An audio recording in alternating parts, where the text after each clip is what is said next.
George Orwell. Just saying the name conjures up these images of bleak futures, of Big Brother watching your every move. His books, Animal Farm and 1984, they completely changed how we talk about power and tyranny. But who was the man behind these terrifyingly accurate predictions?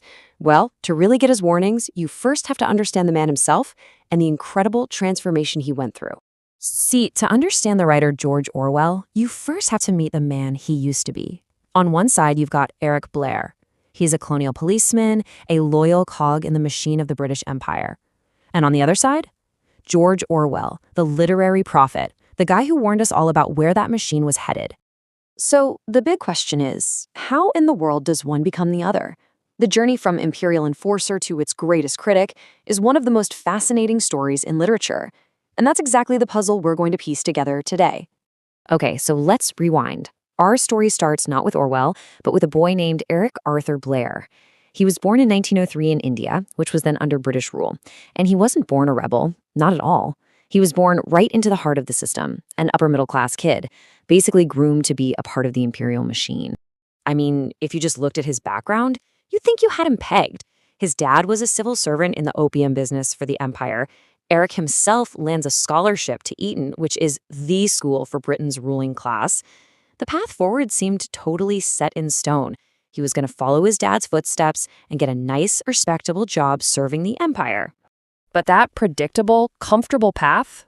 Yeah, it was about to take a very, very sharp turn. Eric Blair was about to see the dark underbelly of imperial power up close.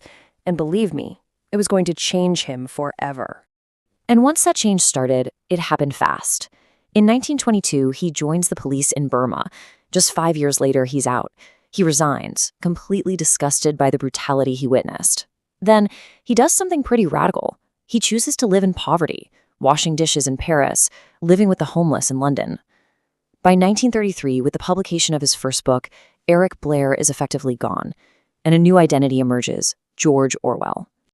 And let's be clear, this wasn't some kind of journalistic experiment. This was a complete and total reinvention of himself.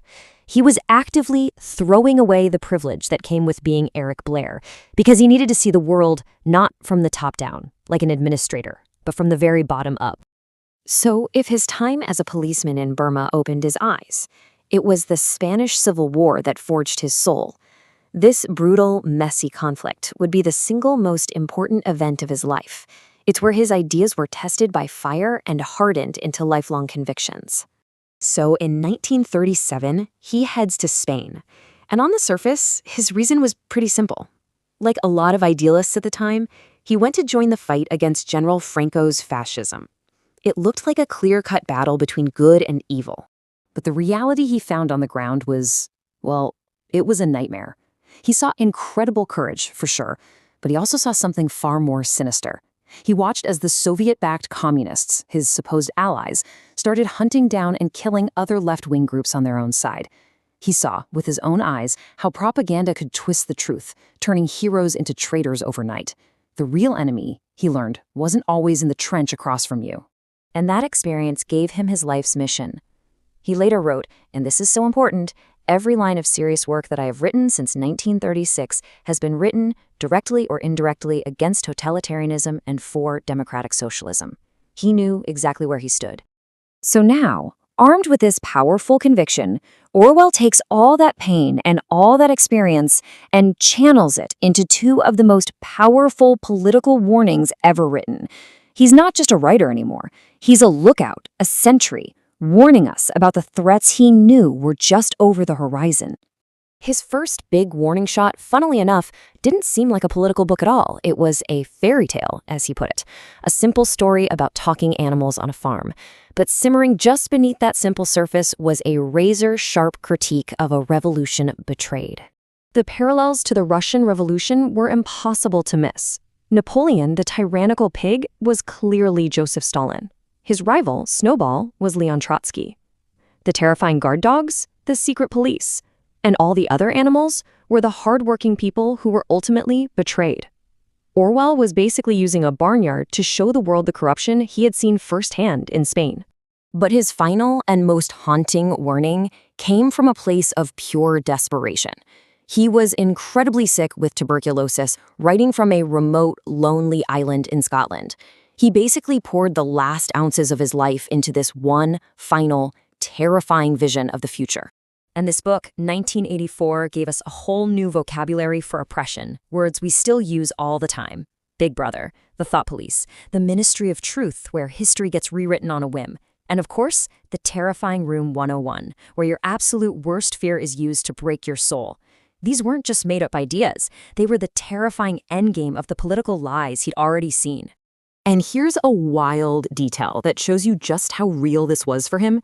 The Ministry of Truth, that giant building dedicated to lies, its design was inspired by the real-life BBC headquarters in London, where Orwell himself had worked writing Allied propaganda during World War II. He knew from the inside how information could be twisted and controlled. Tragically, Orwell didn't live long enough to see the massive, world-shaking impact of his work. He died leaving behind this incredibly complex legacy, one that still makes us ask, was he a prophet, or has he become a political tool? He was only 46 years old when he died. Just think about that. He gives the world its most profound warning about the dangers of total power, and then he's gone, never seeing how deeply his ideas would embed themselves into our culture. And here is the great irony of George Orwell's legacy. He was a devoted democratic socialist his entire life. Yet his books, especially 1984, became the perfect weapons for conservatives to attack socialism. Because his warnings were so universal about surveillance, propaganda, rewriting history, they could be used against any political system. The man who fought for the left accidentally wrote one of the most powerful stories for the right. Which leaves us with a huge question, one that feels more important today than ever. Do we see Orwell as the prophet who warned us about the surveillance state and alternative facts? Or has the power of his stories been twisted, co-opted, and used as a weapon against the very ideals of democratic socialism that he championed until his dying day? That's the puzzle he left us with.